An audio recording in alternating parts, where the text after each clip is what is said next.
সকলকে নমস্কার।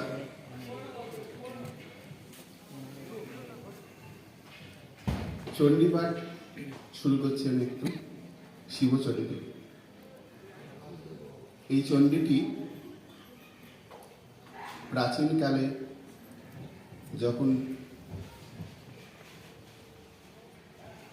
আমাদের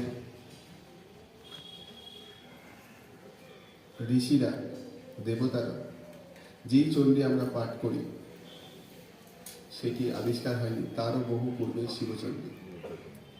এই শিবচণ্ডী তন্ত্রের অংশ, যেখানে দেবাদিদেব মহাদেব মা পার্বতীকে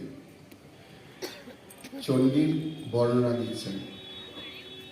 এই চণ্ডীর বর্ণনাতে তিনি বলছেন এই চণ্ডী পাঠ সকলের জন্য উপযুক্ত নয়, কিন্তু